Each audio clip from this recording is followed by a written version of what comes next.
Okay, so today we'll be using the tangent ratio. Ooh, I like dinosaurs. Oh, here comes my favorite dinosaur. I know, let's sing a song. Okay, so the tangent ratio. Again, with right triangles, we know the hypotenuse has to be the longest side. It's across from the right angle. We have to pick an angle that we're going to study. All right, I just happen to pick angle A. Notice that I'm always going to pick one of the acute angles. I'm not going to pick the right angle. Once I pick an angle, the corresponding side is called opposite because it's opposite that angle. And then the leg that is next to that angle, well, the word adjacent means next to. Now, don't try memorize the way a triangle looks, right? Because if I decide to study angle B instead of angle A, notice that the words opposite and adjacent are located differently now.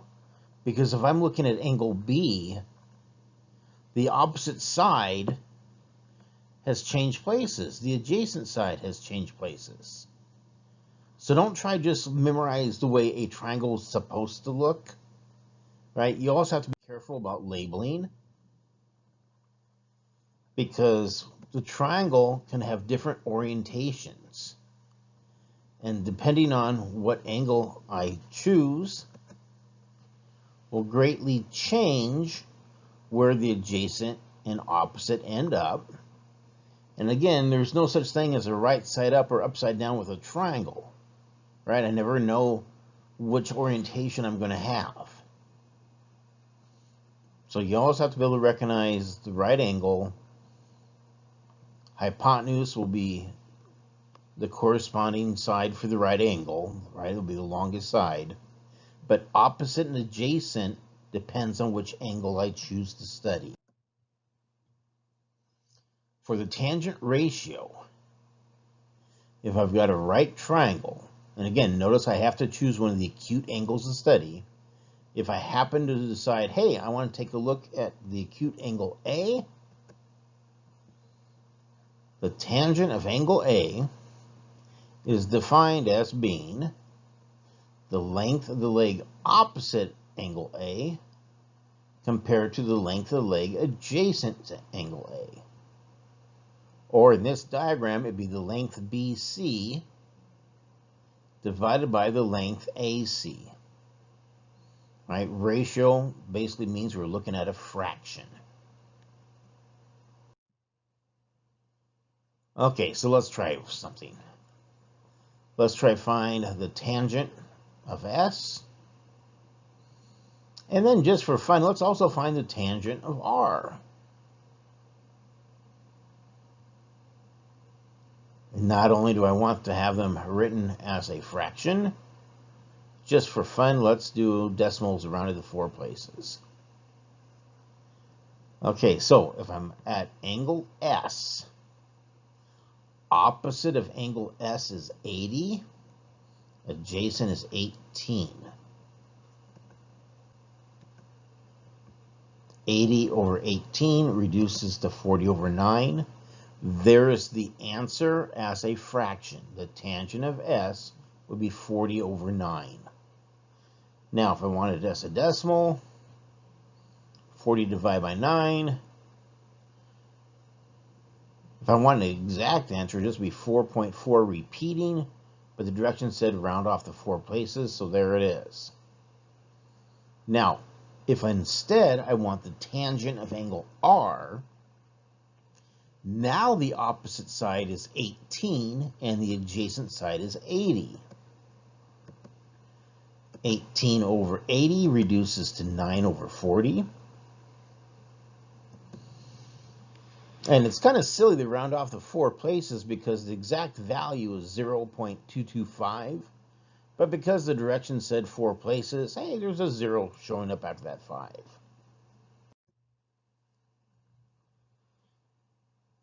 Find the value of x. Round your answer to the nearest tenth. Well, I've got a 32-degree angle marked. The 11 is opposite 32 degrees. The x is adjacent. Well, if I've got opposite and adjacent, I must want to use tangent. So I can use the tangent of that 32-degree angle. Right? Tangent is opposite over adjacent. So for that 32-degree angle, opposite is 11. Adjacent is x.